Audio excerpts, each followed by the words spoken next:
Сіздермен 1301 есеп катер А айлағынан шығып, ағысқа қарсы жүрді. Т сағат жүзген екен. Яғни біз бірінші айлағынан қарсы, яғни ағысқа қарсы жүзіп жатқандықтан, оның формуласын жалпы жылдамдық тауып алайық. Меншікті жылдамдықтан ағыс жылдамдығын алсақ, бізге ізделінді өзіміздің жылдамдық шығатын еді. Катердің меншікті жылдамдығы 25 км сағатына дейді. Яғни біз бірінші қашықтықты алып алуымыз керек. Қашықтықтың формуласын жазуымыз керек. Бұл бізде меншікті жылдамдығынан азайтқанда ағыс жылдамдығын, өйткені ағысқа қарсы жүріп отыр. Егер ағыспен бірге болса, онда плюс таңбасын қоясыздар, азайту емес. Ағысқа қарсы жүзгенді көбейтеміз Т-ға. Енді В көбейту Т формуласына келді. Енді бізге айтады, ағыс жылдамдығы сағатына неше километр жүрді дейді.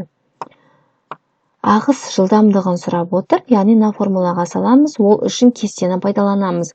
Мұнда 1 сағатта 23 километр жүріпті. Яғни S-тің мәні нешеге тең болып отыр? 23-ге, және бізде меншікті жылдамдық 25, мына формулаға салып отырмыз, осыны орнына қойып.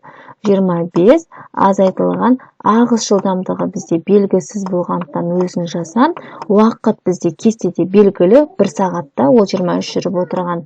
Дәл осыдан формуланы шығарып аламын. Яғни 25 азайтылған ВА тең, мұнда ол 1 көбейту 1, мына жаққа бөлу болып өтеді, сонда ол 23 болады. Осы жерден ВА-ны табатын болсам, 25 азайту 23 болады, яғни жауап 2. Демек, ағыс жылдамдығы 2 км сағатқа тең екен. Мына жерге жазамыз, ВА тең 2 км деп.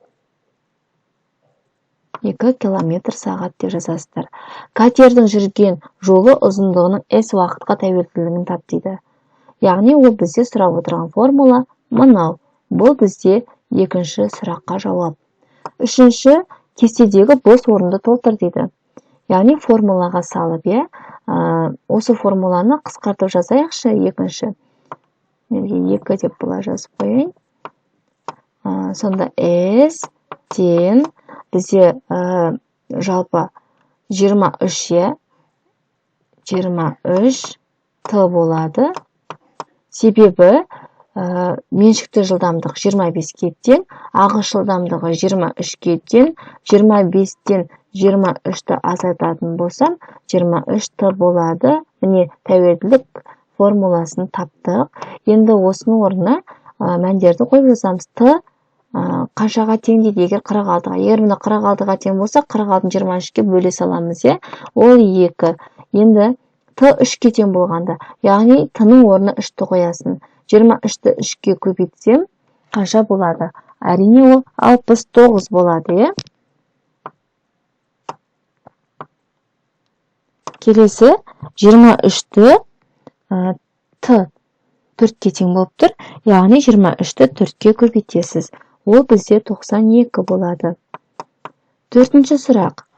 Катердің А айлағынан ең алыс қашықтықты тап дейді. Ең алысы, яғни S километр, ол бізде ең үлкен санды аламыз, ол 92. Келесі 1302 есеп. Спортшы 500 метр қашықтыққа 10 метр секунд жылдамдықпен жүгірді дейді. Спортшы Т секундтан соң мәреде неше метр қашықтықта? Д.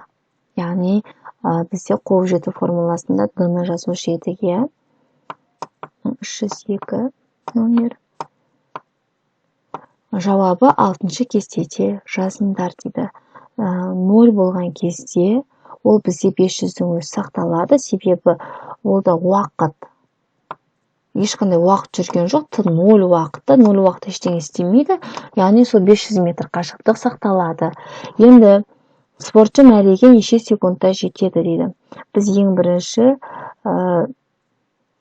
формуласын жазып алуымыз керек. Ол бізде спортшының жаңағы Д уақытқа тәуелділік формуласын жазуымыз керек. Демек, біз ол үшін кәдімгі формуланы жазып шығайық. Ол егер олар жаңағы екеуі де бір бағытта болатын болса деген формула бар еді. Бізде S километр тұр, ол 500 болады. Азайтылған V көбейту T деген формула болған. Өткенгі сабақта да бар бұл формула, толық түсіндірілген болған. 500 минус V көбейту T болады. Осы жерден тәуелділік формуласын жазып алайық. 500 азайтылған бізде V белгілі, ол 10 T болады. Енді міне тәуелділік формуласын жаздық. Ал енді есептің орнына қойып шығамыз. 500 ден азайтамын, T-ның орнына 10-ды қоям. 10-ды қойғанда 10-ға 10-ды көбейтем, 500-ден 100-ді алсам, ол 400 болады. Келесі 20-ны қоям, 10-ға 20-ны көбейтсем, 200, 500-ден 200-ді азайтсам, ол 300 болады. 30-ды қойғанда 30-ды 10-ға көбейтем, 300, 500-ден азайтқанда ол 200 болады. Және 40, 400, 400-ден 500-ді алсам, 100 болады. Келесі 500, 50-ді қойғанда 500, 500-ден 500 алғанда 0 болады. Спортшы мәреге неше секундта жетті дейді. Әрине ол 50 секундта жетті.